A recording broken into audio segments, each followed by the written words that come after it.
The Innovation Farms Ontario videos and podcasts are sponsored by FCC's Ag Expert. To learn more, visit agexpert.ca.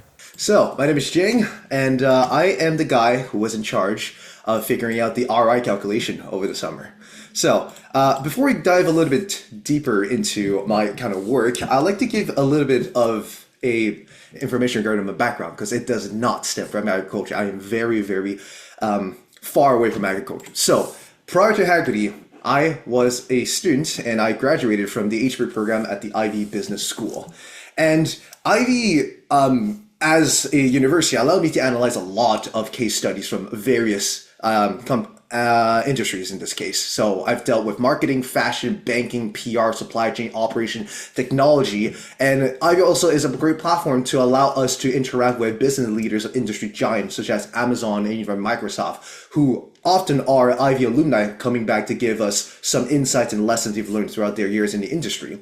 And this is a great way to also develop your network. So I'd like to maybe highlight one of the fellow alumni that has came back to one of the previous cohorts, not mine, unfortunately. And that guy is Kevin O'Leary. So he's the guy from Shark Tank or Dragon's Den, but he is an IVEY alumni from the MBA program in 1980. So that was something that I just learned upon graduation, that apparently he is also a guy who attended a similar school to mine. So this boils down to one question. Why did I choose Haggerty to spend my summer? Well, I wanted to explore a brand new field of an industry between my graduation and my full-time start at Deloitte in consulting in the new year. And robotics seems to be this emerging new field that was very exciting, right? And I initially heard about some robots being able to harvest, till the field autonomously. And I was like, wow, that's so cool. Took a look at it. The robots look cool to begin with. So that caught my attention. But also the fact that it could also help to address some maybe of the labor challenges that we're having as Canada is experiencing an aging population. So maybe this robot could address some of the labor shortage. Moreover, this seems to be an industry that's about to start, it's about to explode. It's about to grow. It's in the early growth stage, and it seems that it's going to revolutionize how we do farming, has a lot of potential to change the landscape of a lot of the industry. So I wanted to learn as much as possible. So Haggerty was hiring students. I was like, this looks to be a perfect opportunity. I reached out, and look at me, 4 months later, here I am presenting this to you guys. All right, so that's enough about my background. Let's talk about my project at Haggerty, so the ROI calculation, how we came up with that. So between my introductory talk with, Haggerty, but also looking at some of the recordings of the working group, I've noticed that there was a simple question, pretty straightforward, that a lot of people wanted to know about, is how do you calculate an ROI for an robotics machine? That's a very simple question, a very complex procedure to pull off. So I was working with Jason and Curtis extensively over the summer in order to plan how we're going to approach this and work on this and to collect all the data necessary in order to make the calculation. And we have came up with 3 objectives that we wanted to work towards as kind of a plan in order to tackle this challenge. So the 3 objectives are, number 1, we want to have the ability to break down the savings and all the expenses in a comprehensive manner, right? So that you can see how we calculated return on investment as well as the payback. Second objective is that it needs to be customizable to the end user and it has to reflect their reality. And the third objective is it has to need to have the ability to work for a wide range of robotics platform. All right, 3 objectives in mind, wonderful. And so the journey starts.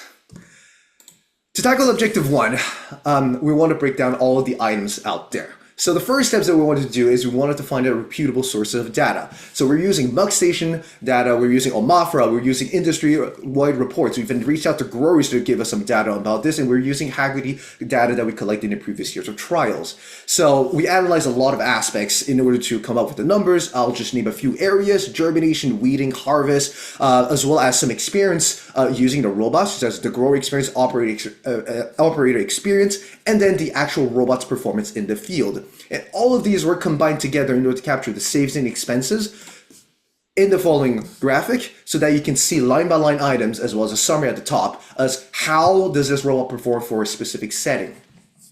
So with that being said, this actually meets our objective 1, which is, this is how many savings expenses we have. Here's how we came up with the return on investment as well as the payback. Let's move to objective 2, which is it needs to be customizable. It needs to represent the reality. So 2 aspects, customizing, and it has to be fairly accurate to the industry of farming. So the challenge with making it customizable was it was hard to go from a hard code to a soft code element. And by that is that the initial versions of the calculator had kind of a pre-filled numbers. By that, the farmer will select either a choice of 20-foot field cultivator, that, as you can see on the slide, and then by industry reports, it says that this type of tooling should cover about 9 acres per hour used in an industry conventional way. The challenge about this is that some farmers have different size of cultivator and some farmers go at different speeds because the soil conditions are different. So therefore, we need to figure out a way how to make this flexible and customizable enough, which led to the bottom picture over here, allowing the farmer to input their own cultivator weight and the speed that they're going through the field, which automatically translates to how many acres he'll cover per hour. The other challenge regarding how to make it realistic to this industry really stems back to my background. So connecting back, last summer, I was working with Deloitte on the operation transformation aspect. And for those type of client, whenever they reach out to us, it's because they have trouble and they have issues looking at the data. It's very opaque. So therefore, they don't really know what's going on, or if they do, it's a very vague idea.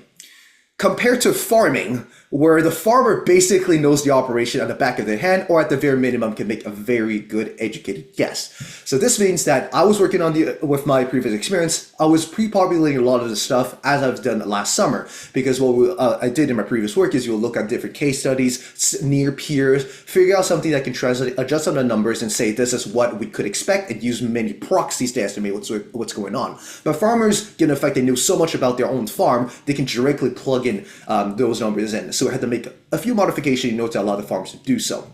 So that is a topic that I learned about farming industry, and this is something that I'll carry on forward, that, hey, this is something that farmers know, and this is something that is a little different than the industry I was dealing with. So with these two elements, this is how we made it customizable, as well as how we represent the actual reality of the industry. So what is next?